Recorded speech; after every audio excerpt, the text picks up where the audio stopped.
Olá pessoal, tudo bem com vocês? Professor Paulo de Química para mais uma aula. Hoje aqui nós vamos iniciar o estudo das funções orgânicas, né? São várias. Nós vamos começar aí pelos hidrocarbonetos, pessoal, que são as mais simples, inclusive estruturalmente de se entender, né? Nós já vimos várias estruturas, várias moléculas aí, fórmulas moleculares, né? De hidrocarbonetos quando eu expliquei para vocês nomenclatura orgânica, né? Pelo menos parte da nomenclatura orgânica, né? Teria mais informações a serem incluídas, né? Só que isso daí é capítulo para uma próxima aula, né? Beleza? Pessoal, então vamos dar aula. Começando aqui com os hidrocarbonetos, né? Então, assim como está escrito aí, ó, são compostos em cujas moléculas, né? Nós notamos aí apenas a presença de carbono, simbolizado aí pela letra C, né? C maiúsculo, da tabela periódica, e hidrogênio, letra H da tabela periódica, né? Eu não poderia deixar de mostrar a tabela periódica em minhas aulas, né?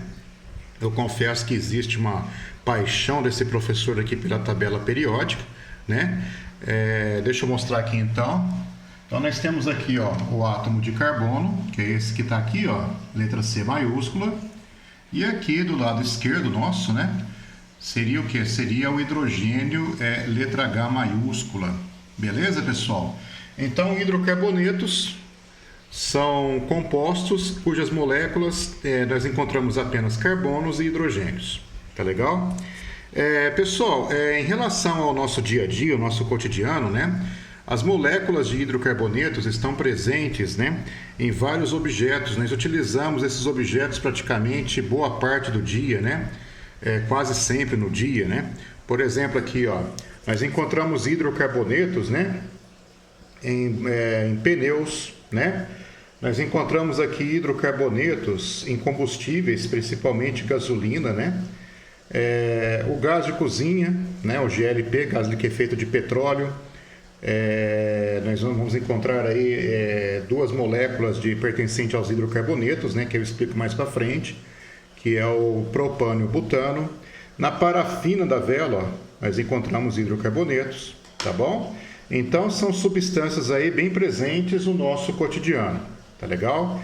Muitas vezes nós estamos usando e não temos o conhecimento, né, até esse momento para saber do que se trata, né? Mas agora nós temos.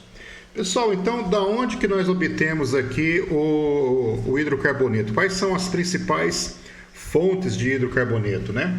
Então, nós encontramos hidrocarboneto no gás natural, tá certo? Na hulha, né, no xisto betuminoso e no petróleo. Eu coloquei petróleo aqui, pessoal, porque é a principal fonte de hidrocarboneto. 90% dos hidrocarbonetos são tirados do petróleo. E é interessante que onde tem petróleo, tem gás natural. Tudo bem, pessoal? Às vezes em boa quantidade ou às vezes em pequena quantidade, mas tem gás natural, tá bom? Deixa eu mostrar uma figura aqui, pessoal, do meu livro, né? Então é o seguinte, ó, deixa eu ver se dá para mostrar aqui. Acho que dá para focalizar, né? Deixa eu fazer uso só da figura, então, agora nesse momento. Então o petróleo, pessoal, ele foi formado há milhões de anos, tá legal? Ele foi formado, na verdade, pela decomposição de pequenos animais marinhos, tá certo? Plâncton, vegetais, plantas, né, de áreas alagadiças, tá bom?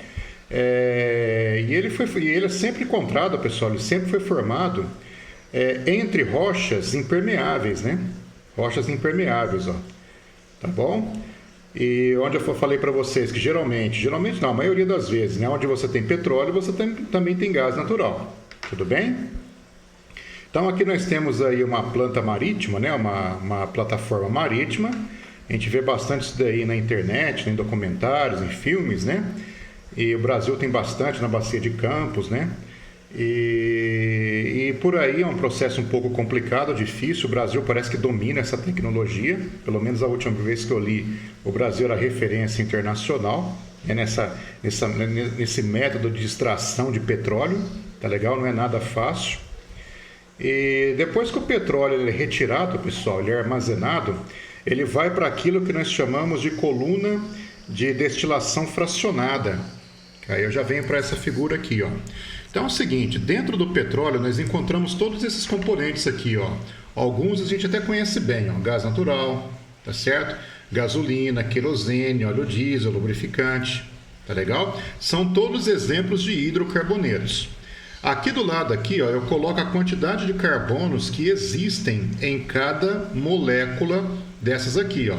Por exemplo, em óleo lubrificante, né? Nós encontramos aqui moléculas com um número de carbono acima de 17. É muito grande, pessoal. O óleo diesel, de 15 a 25 átomos de carbono. Então, conforme você vai seguindo de baixo para cima, a cadeia vai ficando cada vez menor. Tá legal? E isso tem um propósito aqui, pessoal. Então, o que seria a coluna de destilação fracionada? É essa que está aqui, ó. Quando a gente viaja para Paulínia, né? A gente encontra bastante dessas colunas aqui, ó.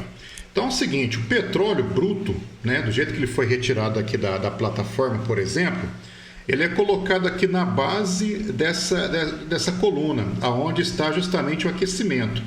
Vocês podem ver que aqui a temperatura é maior, ó, 500 graus Celsius, em relação à temperatura que está lá em cima. Então é o seguinte, ó, conforme você sobe, a temperatura vai ficando cada vez menor. E isso tem tudo a ver aqui, ó, com a quantidade de átomos de carbono dos componentes do petróleo, que são os hidrocarbonetos. Tá legal? Então, pessoal, o petróleo ele é vaporizado, tá certo? Uma temperatura muito alta, ele é vaporizado, aí o vapor sobe.